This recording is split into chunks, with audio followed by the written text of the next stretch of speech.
and the ones that are on that memorial, the ultimate sacrifice. Take it real quick. I always get the monitor taken away from me because I talk too much because everyone tells me my passion. But right now I want to do one real quick thing. I never can take my speeches and put them on paper, just I guess my passion.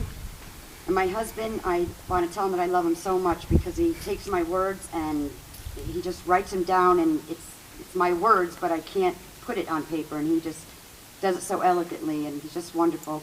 And I want to thank my kids because for 7 years I've been doing the fight for all of us to make sure that we as veterans get what we deserve the right way and not behind our backs. And I just want to know, I want everyone to know that I'm here for veterans, and I will never leave you. You're my fellow brothers and sisters, and I just adore you so much. So let me shut up so I can do my speech, and they won't take this thing away from me.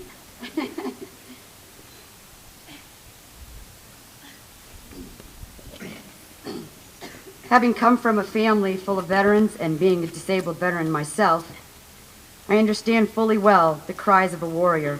Beyond this, even being the daughter of a Purple Heart recipient, I grew up knowing and honoring that cry. As such, my organization, No Vet Left Behind, was founded on these principles. And today, we are here with these principles in mind to honor these symbols of our fallen countrymen who during the time of war exhibited the honor, the courage, and the commitment of a warrior. Their actions and their sacrifices are humbling examples of the strength and spirit which stands as a model of valor for every veteran and soldier here today. Many in our modern society do not fully understand or comprehend the meaning of these acts of valor. Being a veteran, or one who simply serves their country, regardless of rank or branch of service, exhibits a valorous act, such by voluntarily taking that oath. We are the true 1%ers, and as a collective whole, we veterans should feel honored and be honored for this call to service alone.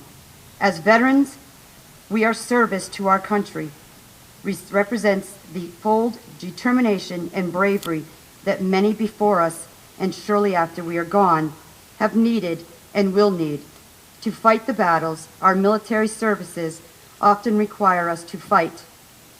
That being said, after coming home, our acts of bravery are too often draped behind curtains of guilt, shame, and sorrow as we begin new battle, this time against the stigmas that leave us feeling isolated and all too often forgotten or betrayed.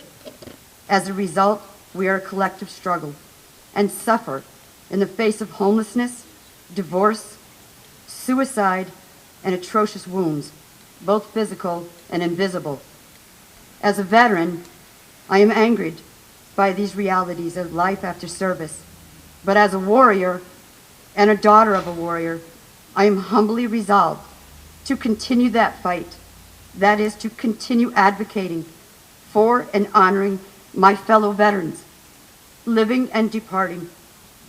As a warrior, I hold that we, as the veteran community, can no longer allow the knot in my rice bowl, held by the majority of people who have not served, to allow us to be forgotten, or in the very least, marginalized as a community. We can no longer allow the individual behaviors of some to reflect upon, define our image as a whole. As veterans, the ultimate act of valor is too long after military service has ended.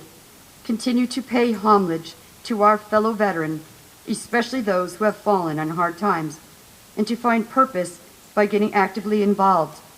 As veterans, we have to understand that this valor, though a gift, comes only through sacrifice.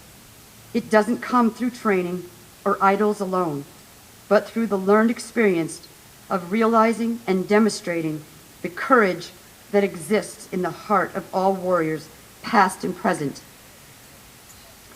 Our valor is the shining example to which we, as a whole, are owed the deepest respect of a community.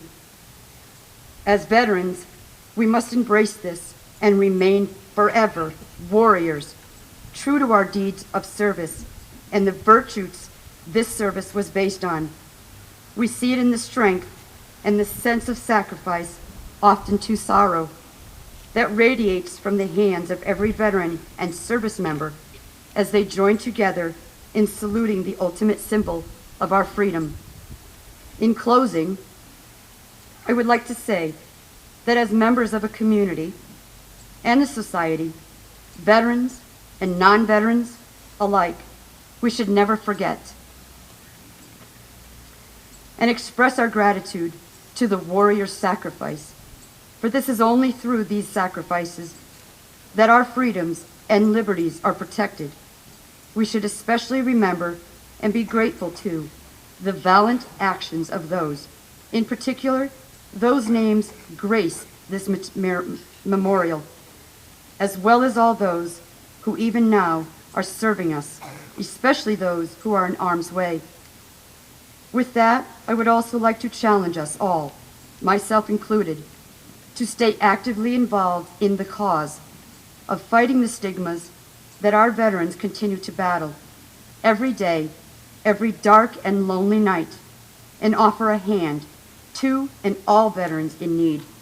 Only by doing this can you too consider yourself a warrior in the deepest sense of the word. I'm not sure if everyone knows, last year, 26,000 of my fellow veterans, brothers and sisters, committed suicide, 22 of them a day. I'm asking all of you to commit to me, to yourself, to maybe your veteran dad, uncle, sister, daughter, son. Commit to them that when you see a veteran and they're struggling, to give them a hand. We only need a hand up. But please help us, because 22 a day, it just can't happen anymore. I want to thank everyone for allowing me to talk and be here today. I thank our non-veterans for being here and just committing to be here every year, because these memorials are just something that, it's something that all of us can reflect on.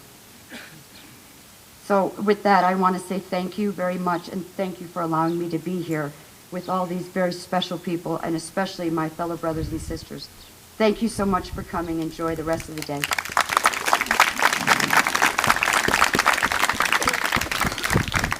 Mary, thank you from that seat. I know it was from the heart, and